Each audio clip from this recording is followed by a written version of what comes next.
We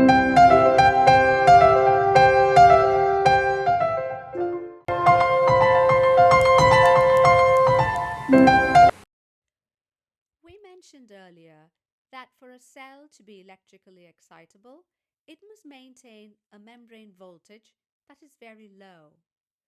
So here is a neuron, there's the axon, and let's take a look at the membrane voltage of this neuron when it is at rest, which means that no information is passing through this neuron. Here is a section of the axon. The inside is negative in comparison to the outside.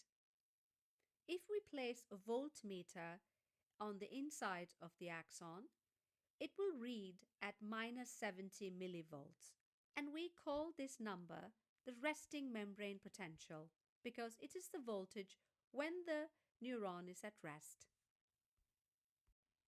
So how is the resting membrane potential maintained at minus 70 millivolts in the neuron?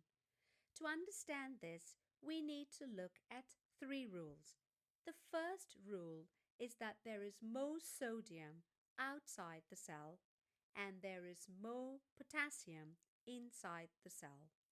Rule number two, there are sodium-potassium pumps all along the axon, pumping out 3 sodium and pumping in 2 potassium. The third rule is that there are leak channels, potassium leak channels, that allow potassium to move down the concentration gradient. Because there is more potassium on the inside, potassium ends up leaking out. So we have 3 sodiums to 2 potassiums going out. We have potassium leaking out.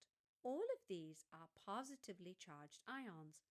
So the net result is that more positively charged ions leave the axon, more positive charges leave the axon, and so the inside ends up being negative.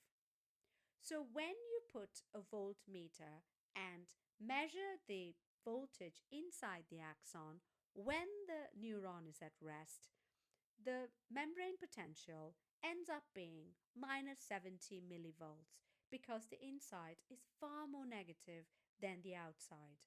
Because the inside is negative compared to the outside, we say that the membrane is polarized when the neuron is at rest.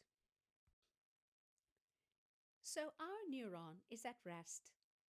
The axon, the dendrites, the soma, they're all at rest and they all have a voltage of minus 70 millivolts. They're ready to pick up new information. This new information arrives at the dendrites and the soma, and once the information arrives, it changes the voltage in the dendrites and the soma, and we call this the local potential. It's called local because any changes in the cell membrane voltage is localized in the nerve cell body, mainly the dendrites and the soma. So let's see how that happens. What we see here in pink are chemicals called ligands. A ligand is a chemical that binds to something. When it binds to a channel, it opens the channel. In this case, the channel that we're going to look at is a sodium channel. It's a ligand-gated sodium channel. So let's take a closer look at that. Here is the membrane of the dendrite. The membrane of the dendrite has in red the sodium-potassium pump that we saw earlier and the potassium leak channel. Both of these are still functional. They still continue to do what they were doing. However, we have a third channel, and that is the ligand-gated sodium channel that is shown in yellow. This is the channel that needs to open to start the local potential.